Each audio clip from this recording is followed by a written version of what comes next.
Welcome to the Fabulous 413. I'm Khalees Smith. Monty is away, swept into the briny embrace of the Atlantic, but we here are spending a bunch of time in Franklin County today. Later in the show, we'll hear a new single from Carrie Ferguson, who many of you have caught at the NEPM Asparagus Festival a couple of weeks ago alongside the group Grumpy Time Club, but there's a whole new song on the horizon just in time for a pre-Pride party this Friday in Greenfield. And it's peak strawberry season here in Western Massachusetts, so we'll go enjoy the bounty and try not just to gorge ourselves on the delicious fruit at Lakeside U-Pick in Hadley. But first, a film that has its roots right in Western Massachusetts. Will you come on? My feet hurt. Come on, LeBron. Whoa. You see? What do you think about moving up there someday? I don't know how to do this without uni. Watching over you and the girls. Mr. Williams, $450,000 is quite a jump from the loan we originally discussed. You still chasing that house up in Maine? I want the home that Nia wanted. Do you see why the rich have all the money? How do you think I got to where I am? Here's the house, the cars, the girls. Their stocks are trading at infinite. Hey. Amy, right? Jesus, James, where are you? It says here you were late last week. You're messing around with some girl? And you were late several times this week. I have a lot that I gotta handle right now. I have a lot going on, too. I have 2 little girls that I need to look after. I miss Mommy. That is the trailer for the movie Money Game, which is getting a week-long residency at Greenfield's Garden Cinemas starting on June 14th. And with us is Julian Lowenthal, co-writer, producer, and director for Money Game, to chat about the whole process. Welcome to the show, Julian. Well, thank you. It's great to be on the show. Yeah, no problem. Being writer, director, and producer all at the same time seems like a lot. Yes, that's a very simple way to put it, but I love it. It's a lot, but it's always been what I love doing, and even though they're very different departments, they work hand in hand, and I just feel I love being very involved with the projects I do, and I just feel this allows me to give the most and do the most to allow Money Game to be as successful as it possibly can be. Awesome. Well, like one of the main things about this movie is that it was shot, I'm assuming written, low-key based, place-wise in Franklin County. Between us, high-key based. But yes, very local, and I would say even though we have such a tremendous team that we do have certain cast and crew members from L.A., New York, Boston, the majority of our team is made up from Western Mass locals, including myself. Why shoot it here? Why did you want to base this story here? I mean, it's a pandemic story, which is a little alarming, not in the pandemic sense, but like in the way that like that period of time for a lot of us is just sort of like this weird nebulous cloud. So to start seeing media that's referring to it is like, oh yeah, that thing that I had kind of low-key forgotten about, but it is always at the back of our minds. Why set it in Western Mass during the pandemic?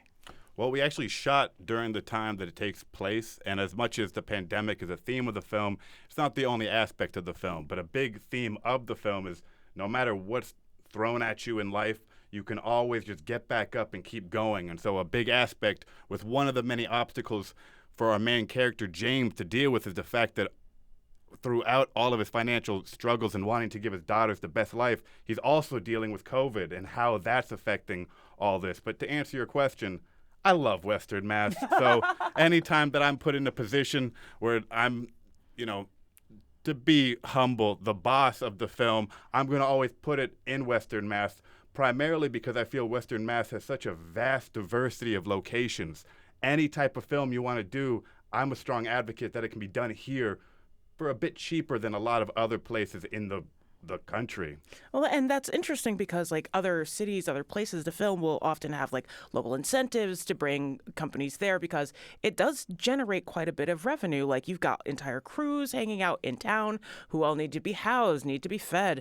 Like, are there other incentives besides just like the general cheapness of being able to do it here that would engender more filmmaking in Western Mass, you think? Yeah, so I would say overall, our state has a very competitive tax credit, which I believe is between 25 to 30%. And so naturally, Massachusetts is, very welcoming to filmmakers. But in addition to telling people, hey, come to Massachusetts, I'm always telling people, however far the dollar can go in Boston, here in Western Mass, we can stretch it much further. And again, we have incredible locations, incredible people, and just an incredible vibe of the whole community. Yeah, I love that in watching the trailer for this movie, all the comments are like, oh, I love that scene at GCC. And like everyone in the comment section just shouting out the places that they recognize. There's something kind of beautiful about that. In opposition to every time that I see a movie that's shot in Boston, I'm from Roxbury going like, haha, those streets don't exist there. Those streets clearly make sense. So this was not shot in Boston.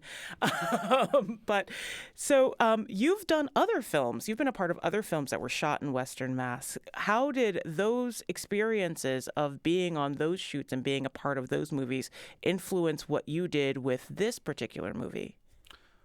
I love learning, and I would say one of the great opportunities that I've had throughout my career is getting to work on all different size productions with all different crews and teams of people. And so I've gotten to see, how an indie film can get made and how a huge film can get made with a massive budget, and just getting to see kind of like what pieces work and what pieces don't work. And I would just say one of the biggest takeaways I have is learning, what is done right, but also learning what mistakes happen and what we can do to avoid those mistakes moving forward. What were some of the mistakes that you made in the process of this film getting done? I would tell you one thing is, as much as I work every day to listen more, one of the biggest things that I personally taken away is just give more people a chance to, say their opinions, say how they feel. And at the end of the day, I can just, think about all that, think what works. And a lot of times I'm, doing a lot of things at the same time, have my hands in multiple different You are buckets. Writer, director, and producer of this film.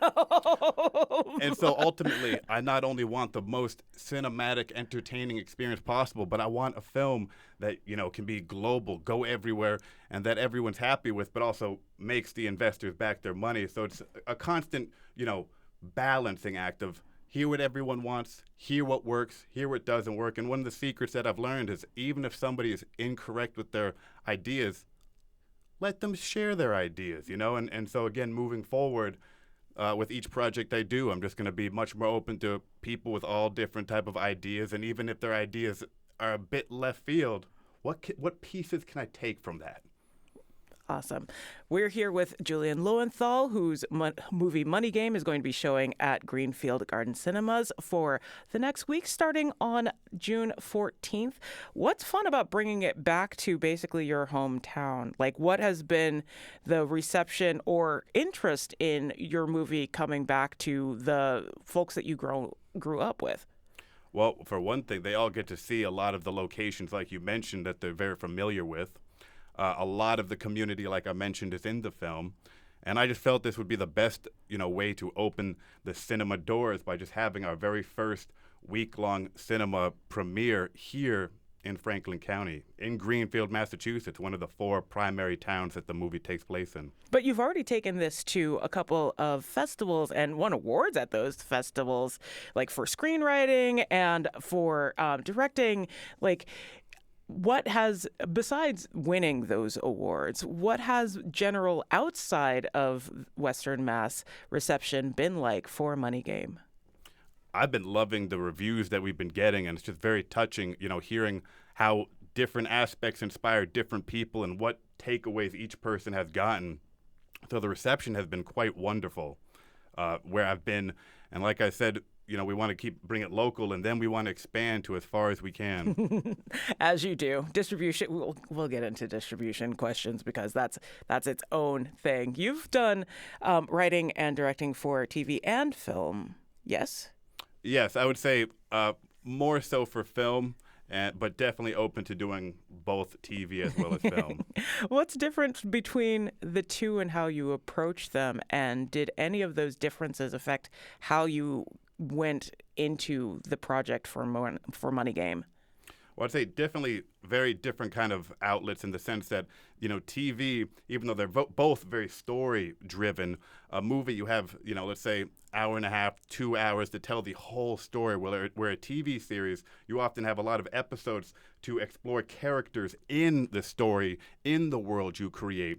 So from the jump, me and the executive producer, Chris Galizio, knew that Money Game was meant to be a film. So we created everything with this big world and then a story with all these characters for the movie, where if we were going to do a TV show, we'd be exploring a lot more of not only the world that we have Money Game in, but each character, the backgrounds, the storylines of each one. But for this particular project, we just felt that to do it as much justice as we could, a movie medium would be the way to go. We're with Julian Lowenthal, the writer, producer, and director of Money Game, a film shot entirely in Franklin County, about to come to Franklin County for a week-long residency at Greenfield Gardens Cinemas. We're going to take a quick break, and then I'm going to ask you all the questions about the story, because you're keeping this massively under wraps, and it's hard to find out more specifics about what this movie is getting at beyond its trailer, but the trailer is fascinating. So coming up more with Julian Lowenthal. You're listening to The Fabulous 413 on 88.5 NEPM.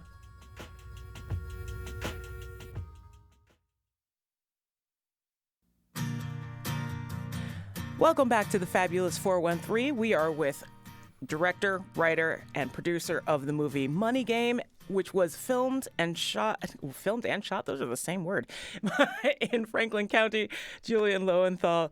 This movie is ostensibly, from what I can tell in the trailer, about a young widower with two girls who is currently enrolled in school, and the wishes of his late wife that he is trying to fulfill, and all of this happening again, in the middle, perhaps the height of the pandemic in Western Mass, and the roadblocks that he encounters while trying to fulfill that dream of his late wife's.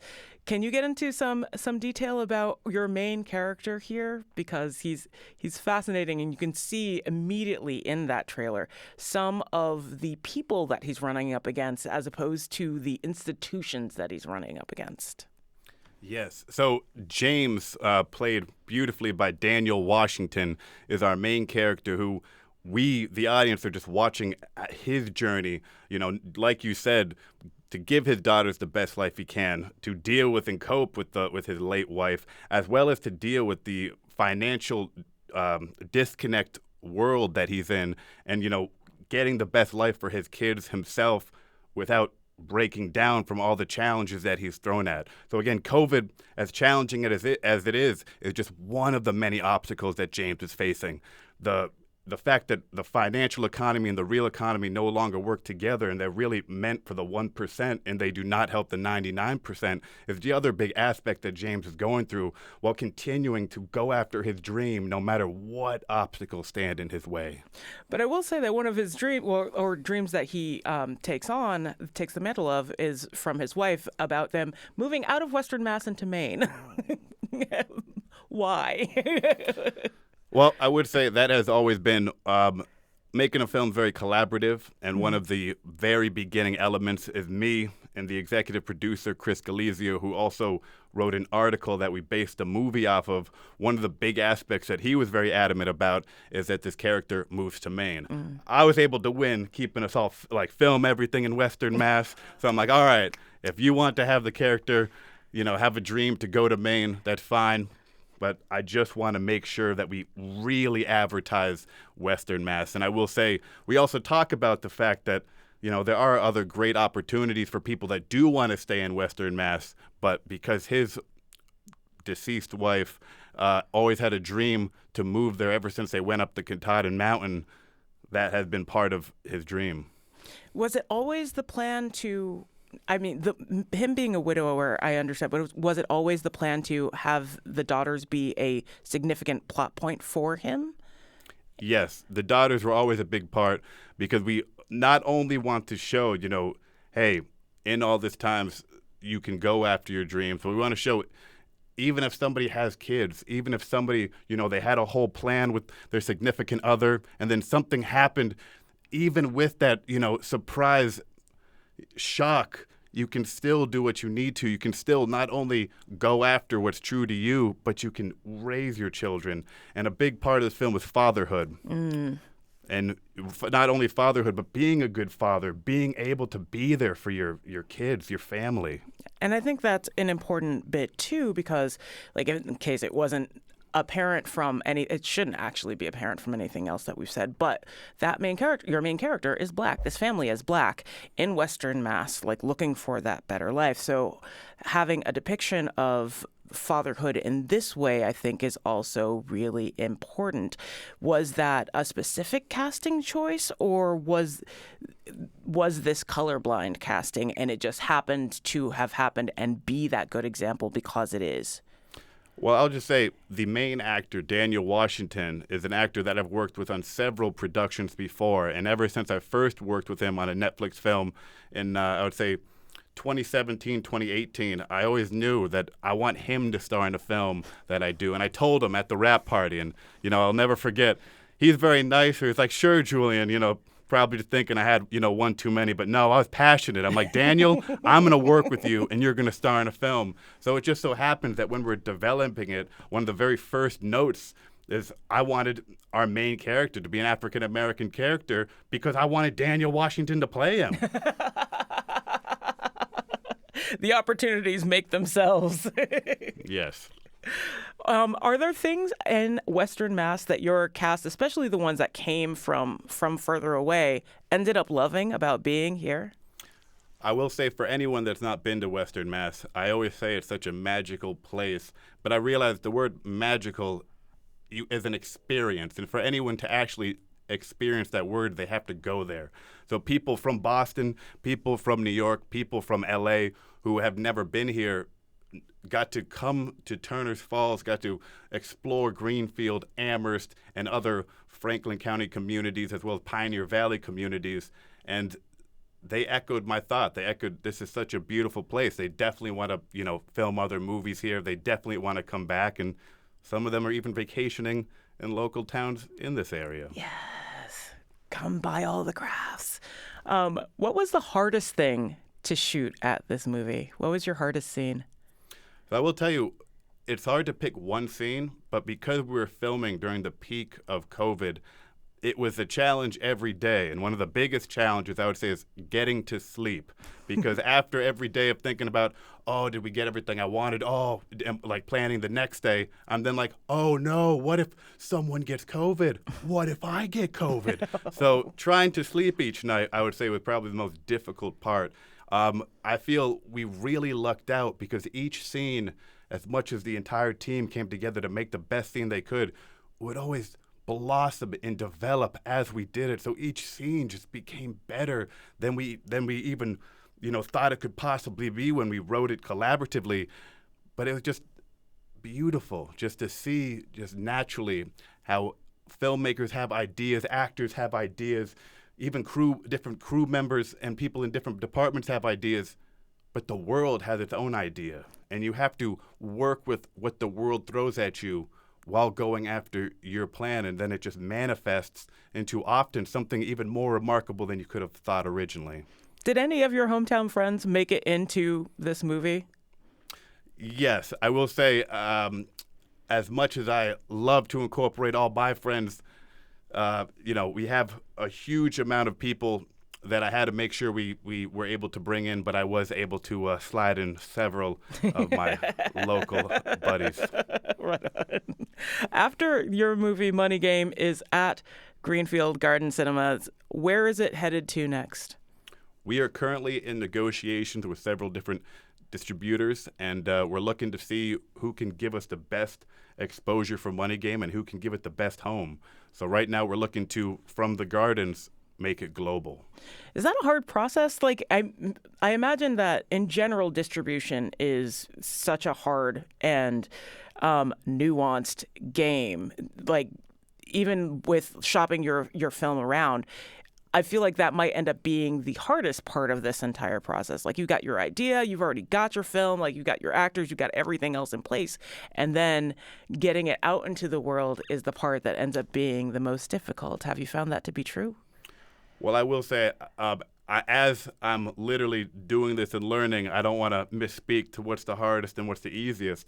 But I will say, we're in a day and age where there's more platforms than ever before. There's more companies than ever before. So I would say the biggest challenge is navigating what platforms, what companies can represent the film the best and can go, basically out to bat for the film and make sure that it gets the best deal, make sure that it goes to the most platforms. And I would say that's kind of been the biggest challenge. We have a lot of great companies that we've been talking to, but it's now figuring out which company can really give it the most legs, can really get it to the most, households around the world. What's been the most surprising aspect of bringing this film full circle? Like coming up through Western Mass, shooting it here, bringing it back here. What's been the most surprising bit of working on Money Game?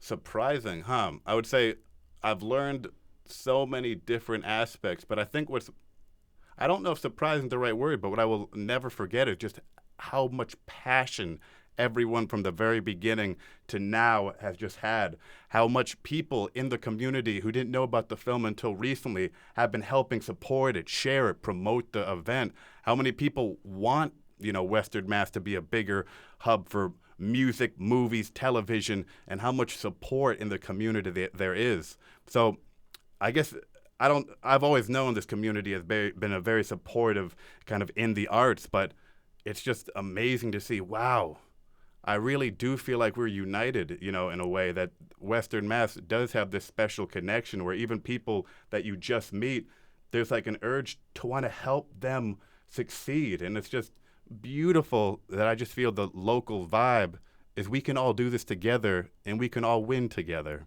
And I just love that as somebody who's very pro collaboration. And again, it's not a surprise, but it's so heart opening.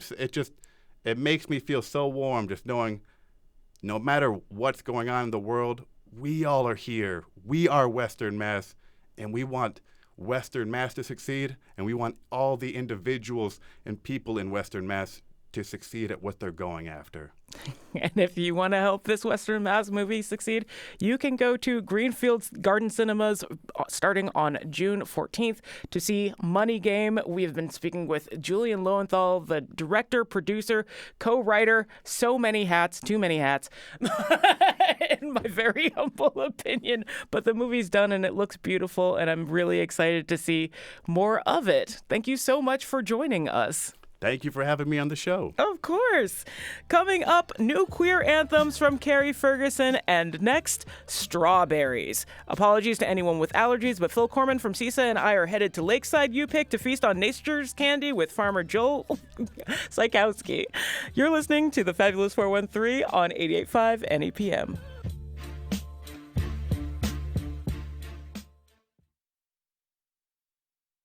The Fabulous 413 podcast is funded by the UMass 5 College Credit Union, offering co-op advantage checking with cash back on all purchases, plus secure debit card controls, all from the UMass 5 mobile banking app.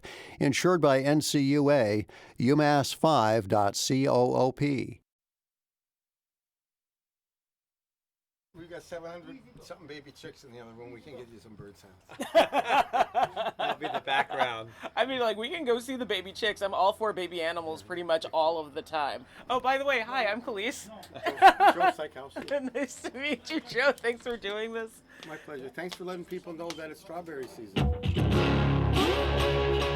Time for another local hero spotlight with CISA, the Buy Local people, and we are at Lakeside UPick Strawberries in Hadley with Joe Sykowski. We talked to your brother about asparagus. You don't say that like that. I don't raise asparagus. I let him have, he can be king on that one. We are here because it's high strawberry season, and you're doing You Pick strawberries. How has the season gone so far? You know, it's been wonderful. One of our best years ever. The weather's nice, it's comfortable, and the crop is the best I've seen in a lot of years. Everybody has a great crop of strawberries this year, and this is getting to be high season, so it's Father's Day and all that's going to be wonderful. It's a good year. Last year was a good year till it wasn't, so we'll see what happens this year, but right now, things look really nice. Give us some history on the farm here. We raise a lot of different crops. Our family started farming in 1916, and they left occupied Poland, and all my grandparents came around the same time. They started sharecropping and then farming. We're still working till the farm is paid for. But we raise a lot of different crops. We raise strawberries and blueberries and peaches and plums and carrots and squash and zucchini and Brussels sprouts and all sorts of things. And we also do a lot with the schools. We sell to UMass, which is the #1 food service in the country 6 or 7 years in a row. Nobody told them they had to try that hard, but they do. And then we also do a lot of schools. We work with the Boston schools. We work with Worcester, Springfield, Hartford, Chicopee, and Greenfield.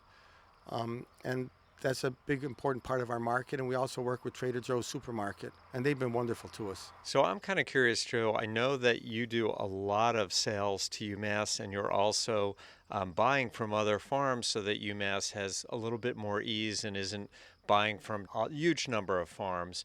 How did you decide to start doing direct sales to UMass as a distribution point for other farms? There was a real need for it. We started selling to the top of the campus at UMass on peeled butternut, and then because we'd show up, the other dining halls started ordering, and then from there it just grew and started doing a number of different public schools. And they've been very nice people to deal with. The cafeteria staff are great to work with. I would rather see this country run by 100 cafeteria ladies than the Senate we have now.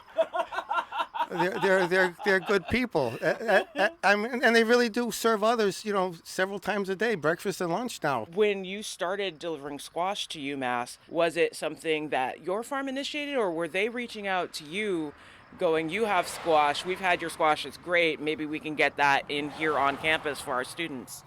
Herb Marsh, who was a professor at UMass, got us in there about 20 years ago. It's grown ever since. They've been absolutely wonderful to work with. I remember, Joe, you and I overlapped in some of the work we were doing because you were actually bringing food to preschools in Springfield, and your one-liner was always, "I love doing this, but their bellies are so small." It's American. We found some bigger ones. It might be some of those same ones, actually, at this point. But having them eat local and having them eat healthy is a great thing that'll probably stay with them for the rest of their lives. Do the people on campus come out and pick? We really do see a lot of people who work at UMass or grad students who come out, and they're nice. They have time this time of year. From a farming perspective, it's kind of unfortunate that the schools are still on the agrarian calendar, because I don't think they're all out picking crops. When the farmers have the most available, a lot of the schools just aren't in session at full staff. And Joe, are you a UMass graduate? Yep. I met my wife there. Is that when you decided I have to start selling to them because, oh my God? I graduated in 1980. That's last century. Last millennium. Yeah, last millennium. Is that what it is? Feels like it. I used to eat barbecue beef on a bun because it was cheap, but I'm not sure what it was.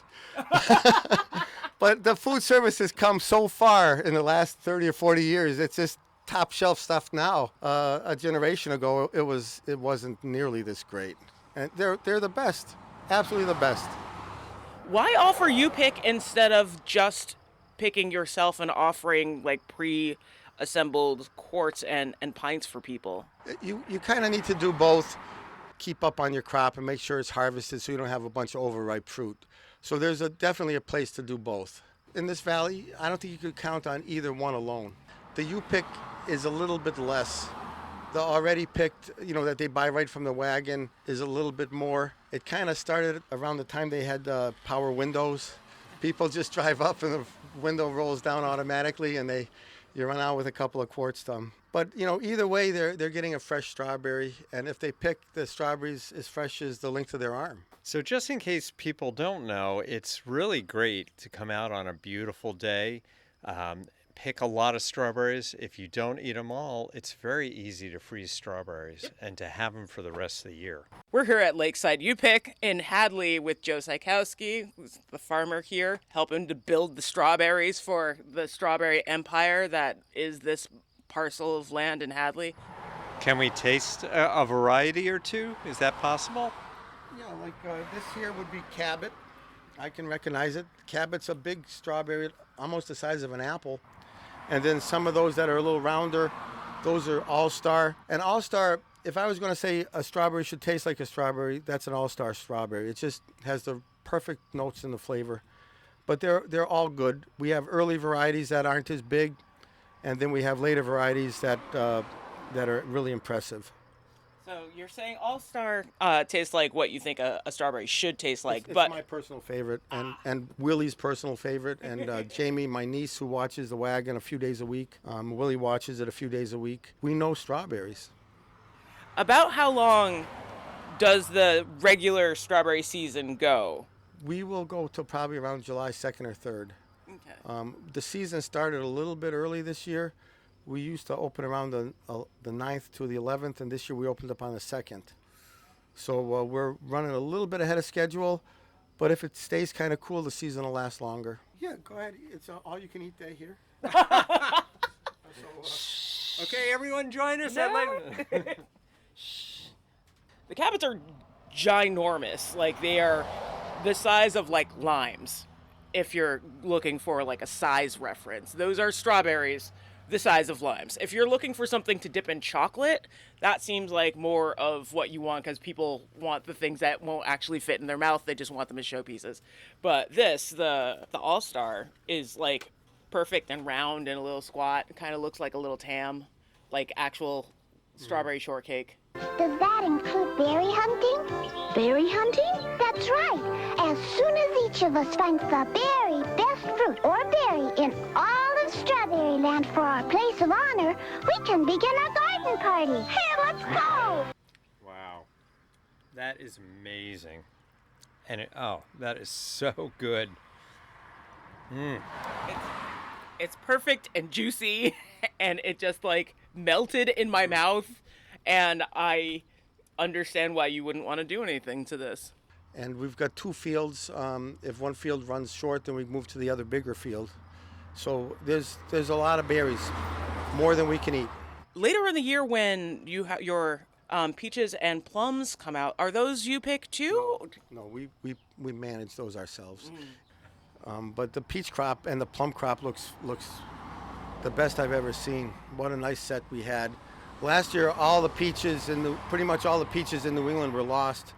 We had some super cold weather February 3rd and 4th of 2023, and last year's crop was it just killed the buds. This year the buds made it through terrifically, and we thinned to the right size so that it should be a great crop. At Lakeside, you pick strawberries in Hadley with farmer Joe Sykowski, brother of Wally Sykowski of Asparagus fame.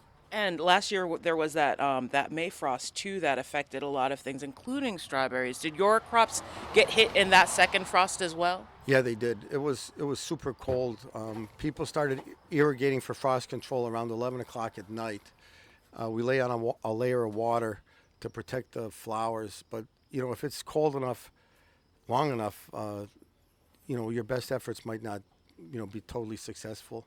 We also covered one field with 2 layers of remake cloth, and that actually worked pretty well too. But it does feel like we're all sort of a little post-traumatic stress disorder because of how bad it was last year. It wasn't just a bad year. It was kind of the rub of just about to harvest. Things looked great, and then everything got wiped out for hundreds of farms. It was like being Charlie Brown and having Lucy pull out the ball. Come on, Charlie Brown. I'll hold the ball and you kick it. Hold it? Ha! You'll pull it away and I'll land flat on my back and kill myself. We just fell flat. It was sad because a lot of work went into those crops, a lot of effort, a lot of everything. And we had a lot of flooding with the rivers coming up. With food safety, you can't eat anything after the river came up on it. It was a tough year last year, but they shuffle the deck and deal again, and we'll see what happens this year. I get it. I would have opened a day earlier, but the people on their way home who work for me cleaned out one field. Trying to get ready for those people who don't want to pick. They knew they were good. What happens with this field when strawberries aren't happening on it? When strawberries aren't being grown? This particular field, you get like 3 years out of a field of strawberries. And then what I can do is I can plow it up and plant a late crop of zucchini and still get another crop off of the same field. We have 2 other fields that are lined up for next year and the year after. Just keep smelling strawberries coming off, like from right here and coming off of the field, and I see that the fields are literally bursting. If people want to come and pick at Lakeside, get strawberries of their own, a couple of quarts for whatever purposes they would like to have them for, what times are the stand open? What times are you pick available? We're pretty much open 7:30 to 7 every day. Even when when somebody's not here, we leave a cookie jar out. It's kind of hard to close when you don't have walls or a door. We try to make it as appealing and as easy for people as possible. Even in the evening, I'll check my cookie jar a couple times. Why does Wally pronounce asparagus that way, Joe? Oh, there's a look. I don't think it's wrong.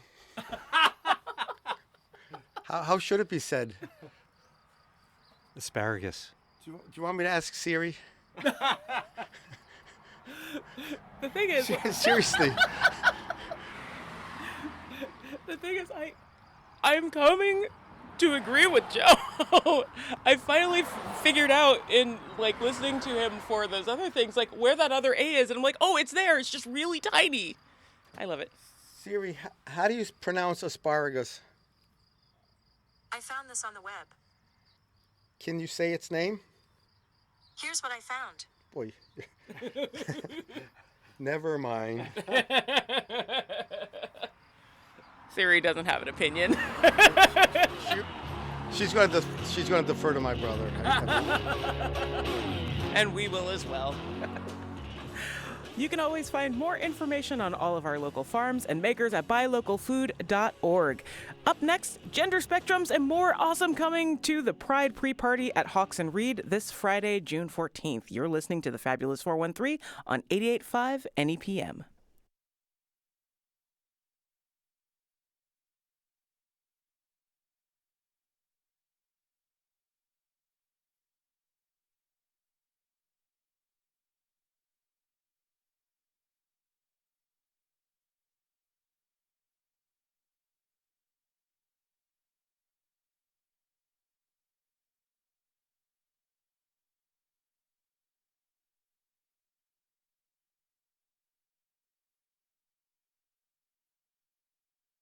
NEPM's podcasts are funded by Armbrook Village, offering research-based arts, music, fitness, and lifelong learning programs at their assisted living and Alzheimer's care community in Westfield.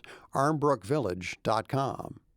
The Fabulous 413 podcast is funded by Northeast Solar, helping customers make the switch to solar for savings, energy security, and tax incentives.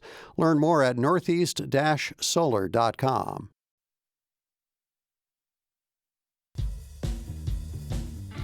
Welcome back to the Fabulous 413. I'm Khalees Smith. Monty is off on the Cape doing beach things, but we are getting ready for Franklin County Pride. And one of the ways that we're doing that is with an event happening at Hawks and Reed that is thrown by Carrie Ferguson and the Rainbow Rack. It is the Many I Am, an official Franklin County Pride kickoff party, a multimedia celebration of queer creativity, music, art, drag, film, fun, dance, so many things at the Pushkin Gallery. And with us to talk about it is Carrie Ferguson themselves. It's weird to see you without the rest of your ensemble because folks, I think, might remember seeing you with your Grumpy Time Club at the NEPM Asparagus Festival. And that is how I have usually seen you, surrounded by a giant army of children and several other adults with instruments as their only armor against them. Yes, I'm probably wearing a red velvet tailcoat, I would imagine. Yes, yeah. and glittery shoes. And glittery shoes, yeah. I've heard that the glitter just gets everywhere. It is. It's terrible. It's actually completely against our messaging, which is environmentally friendly. I need to do something about it. Oh, you get if you use biodegradable glitter on your shoes, then it should be okay because the biodegradable glitter doesn't it's not necessarily for eating, but it does break down. So maybe in the future your shoes can be a little bit more friendly. But especially since you're collaborating with Kelly Supernaut from the Rainbow Rack on this event, I expect to see sparkly things at this event. Why? Yes. Who was the impetus for having a pre-party that is basically a giant extravaganza of a Maker's Fair plus concert plus drag performances? It is a lot. It is fantastic. Yeah. So I called up Ben Goldshire, I think that's how you say his last name, at Hawks and Reed, probably in I can't remember if it was January maybe, and I said, hey, I'm releasing this video in June. Could we show it at your place at Hawks and Reed? And he said, yeah. And I said, we could make it a party. And he said, yeah, how about we add these other things? And I said, yeah. And that's how it happened. And then we got Kelly on board, and she's fantastic. Yes. She's done all the graphic design and organized these amazing designers, and we have Serenity Lockhart, and Wilder Airs is going to be doing live music, and I believe Vegan Pizza Land is going to be offering food, and it's going to be a really great, really fun night. Are kids welcome at this? If people really love you and your work from Grumpy Time Club and want to be a part of this as well, are they welcome to come? I think kids are welcome, but I wouldn't say that it's really an event for children. It starts late, for one thing. I think we're getting started. Doors open at 7:30, and I think programming begins around 8 o'clock. This song and this video is... it is intended for adults, but it is not strictly adult content. It is actually, it is intended for all ages. The event itself, probably not the best thing to bring kids to, but I don't think there's going to be anything bad for children at this event. No passes for pride. Gotcha. Yeah. But let's talk about the song itself. Yeah. You wrote it intending to put it out at June the whole time, or where did the impetus for this song come from? It's not your first song written about topics of this nature. Pride issues. Yes. Yeah. Well, I mean, I have been a queer non-binary performer for a long time. And I've been working with this song for a while, performing it live and sort of thinking about it and pondering about it. And I hadn't recorded it live. I hadn't recorded it and released it yet. And this seemed like a really good time, particularly because in our country there is just so much what is the word? Not flashback, backlash happening. So much backlash happening against gender expression and gender-affirming healthcare, and it's just so disappointing and disheartening to watch that. And I wanted to do my small part in putting out another voice, just saying, hey, you guys, just chill out. This is just a normal, not just normal, but incredibly beautiful part of human expression is gender diversity. It's always been here. We're not going anywhere. Just join the party, and so that's sort of, I wanted to put a joy voice out there. This is not your first time writing music ostensibly for adults. Yeah. But is there any different way that you approach the music when you're writing for adults as opposed to writing for younger audiences?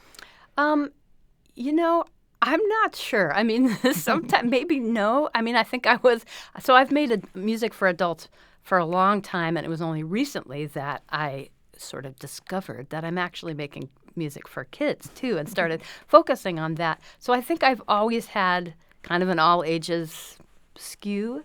The subject matter is maybe a little different. I mean, adults don't necessarily want to sing about shaking your shaker egg. But they should. But they should shake their shaker egg. Yeah. It's like Mr. Liam and Mr. Nick have the 10-second. They have the 10-second dance party, and honestly, I feel like that's just a really good philosophy for life. Yeah. Every once in a while, you just need 10 seconds to move around. So why shouldn't you have time to just shake your shaker egg? Yeah. And I sing a lot about identity, whether it's for adults or for kids, and because I really believe if you get to know yourself and get to really respect and love yourself, you can take that as a really strong place from there do good stuff in the world for other people. And I think that is really important, and that's one of the biggest messages that I try to get across, whether it's for adults or for kids. So this pre-Pride Pride kickoff party. Yeah. This is a pre-Pride kickoff party. I'm trying to make this series of words as difficult as possible. It's quite for me to a lot of words. Pre-Pride kickoff party. Yeah, no, it's a lot of hard consonants. Yeah. But it's not just a celebration of this new song. It's also a celebration of the video for Yes, the song. the video. Which the entire community kind of came together to help you make. Can you talk about the process of getting everybody involved in making the video for this movie? Well, I was watching a Chaka Khan video in August, like Sugar, which you should check out. It's the best. I love it. That song is fantastic. It is, and the video is amazing. Yes. I was watching it, and I was like, oh, I want to do this with queer people. I mean, I don't know. Some of those people might be queer in that video, but I was like, okay, I really want to do this with queer people for this song. So that was the first idea, and then boom, boom, boom, boom, boom, boom, boom, it just exploded into this thing. I thought, oh, I need to hire a company. And then I Googled queer videographer, and there turns out to be a company called Queer Videography waiting for me to find them. They said, oh, yeah, we named our company that so that people could hoping find that us. you would find us. That you would find us. So they're fantastic. They got on board, and then I got Fritha Pengelly to be choreographer, and later we enlisted Julian Amari Smith, who is a fantastic choreographer and dancer as well, as one of the dancers to also share in the choreography. And Wilder Ayers came on board as a co-director. Fritha was co-directing. I also simultaneously did a fundraiser. We raised nearly $15,000. We're $500 short. It's still up if people want to donate to the GoFundMe, the Many I Am Project. And yeah, the whole community, it just has been a really community-sponsored event. We also got a grant from the Mass Cultural Council, which was awesome. Turner's Falls let us shoot at Unity Park. First Light let us shoot on the bank of the Connecticut River. Nova Motorcycles in Turner's Falls let us use their beautiful Unity Cube in their parking lot. And we had, I think, about 25 people on the day of the shoot on April 21st come together. It was cold. It was windy. We had a blast. Yeah, it was great. 8 fantastic dancers. It's been so fun and mind-blowing. Yeah. Has anybody seen it yet? Has it been shown a few in public? People. Not in public, no. So this is going to be the first time, your first opportunity to see all of that effort and all of that dancing and all of that community is going to be this Friday at this event at Hawks and Reed. And we are with Carrie Ferguson, one of the organizers of this Pride kickoff party happening at Hawks and Reed on June 14th, celebrating their single, The Many I Am, and many other things because... many that there is. I mean, the largesse of this event is mimicking Pride itself, which is kind of fascinating. Yeah, well, it's the point. I mean, right? When you get a whole bunch of people flocking together under one identity, obviously it's a what is our intersectional event. There is a lot of identities under just the identity LGBTQIA. It's an endless alphabet of queerness. Yep. Yeah. That's the beauty of it. Yes. Right?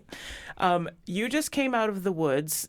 Was that centering to get you ready for the fact that people are going to be flocking to this thing and you're going to be surrounded by all sorts for a long period of time in a very small space this Friday in Greenfield? Yes. Let's hope that, frankly, I could have stayed in the woods a little bit longer. It was really beautiful. And it was kind of the first time I'd seen my girlfriend in weeks. So, yeah.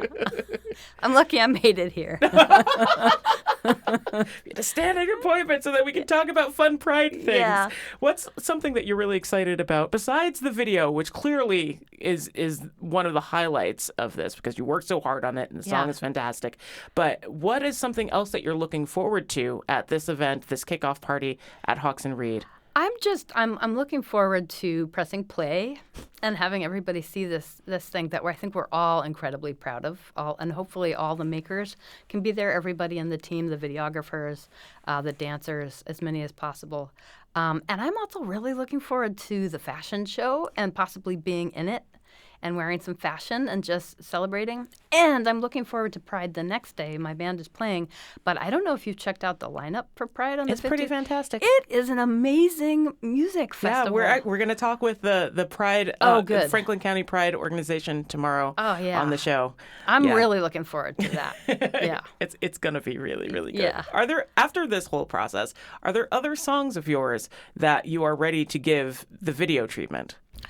Oh, always. I love making videos. I mean, it's kind of terrible for me. It always stresses me out, but I really love it. So, yes. Yes, there are. It's so fun, and I love collaborating with other people. It just, animation, live, I love it. Long way to Tipperary, but working with Wilder Ayers of Old Flame, and that band is currently on hiatus. But what has it been like collaborating with an artist that you don't often collaborate with? They do a kind of different thing. Yeah, it's a funny question because I feel like in a lot of ways Wilder and I are always collaborating. I've known them for I don't know at least a decade, and we have when they were in June and the Bee, we have always shared songs. We've toured together.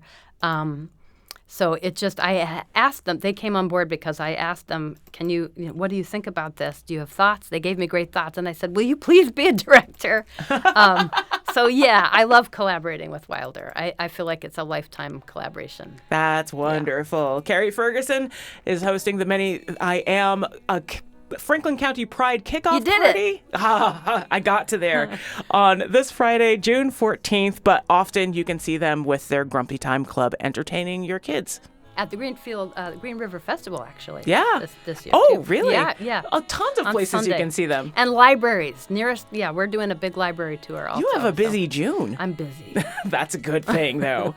Wednesday on the Fabulous 413, we will speak with Napoleon Jones Henderson, one of the founding members of AfriCobra, who is coming to the area to help Commonwealth Murals restore a third Nelson Stevens piece in the Mason Square neighborhood. Plus, this weekend is Franklin County Pride, so we'll sit with the organizers and find out how far this event has come and what wicked fun queer things are going down in Greenfield for their celebrations. I'm Khalees Smith. We'll see you tomorrow on the Fabulous 413.